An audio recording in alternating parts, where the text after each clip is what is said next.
So we've unpicked the neuroscience of why people management feels so cognitive heavy.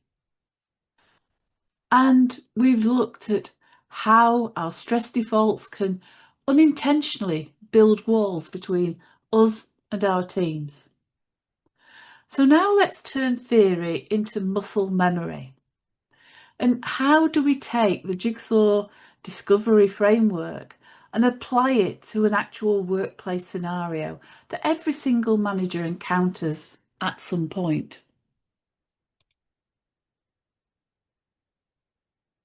So you have a team member who is naturally quiet, methodical, normally a high performer.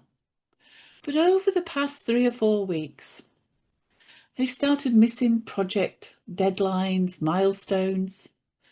During team meetings, they're pulling back, staying quiet, contributing far less than usual.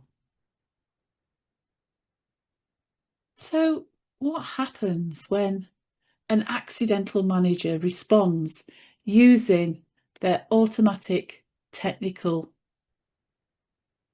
default? So, let's say your organised default is blue or it's an action red, then your automatic brain reaction is going to be task focused. You open up your project tracker or your Jira board. You send a direct email saying, I noticed deliverables X and Y are overdue. I need an updated status report by 3 p.m. today. You treat the missed deadline as purely operational or a systematic defect, something that needs correcting. But how then does that land with team members? What is happening inside the team member's brain? Well, because their behavioural style or emotional state hasn't been considered, that direct information, metrics driven message is processed by their brain as a social threat. Their amygdala fires up. They feel cornered, judged, or micromanaged. And instead of opening up about why they're struggling, they retreat further into their shell. Or at best, they give you a surface level excuse, something that's just going to end the interaction. And you haven't really fixed the performance issue. All you've actually done is increase the tension. So let's take a moment and just think about what if, instead of reacting on our technical reaction, we actually use the behavioural flex approach. So first of all, we'd stop and pause for 2 or 3 seconds to actually think about the person. We'd start to recognise that this team member is a strong or has a strong preference for red, yellow, green, blue. Let's say they're green. Then green will value psychological safety.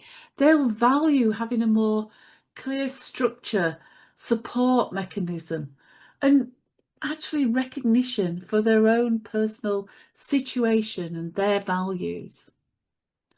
So your approach as manager, you'd start first of all with that 2 or 3 minute pause.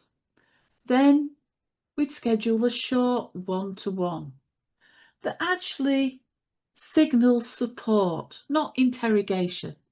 So we might say something along the lines of, I notice we've had a busy few weeks. Let's grab 10 minutes today. No dashboard, no status reviews, just a quick catch up on how you're finding things. How are things going with you? And then you'd flex your communication. So again, thinking about that green. We'd lead with empathy. We'd listen actively. We'd say things like, How are you feeling about the volume of work on your plate right now? What support can I offer?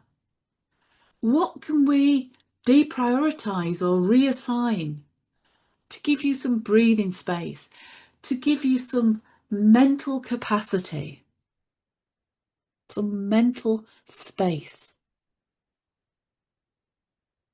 And by flexing your approach, you shift the dynamic from interrogation to collaboration. You save your own prefrontal cortex from an exhausting confrontation and communication, and you help the team member move back into that high performance zone without damaging trust.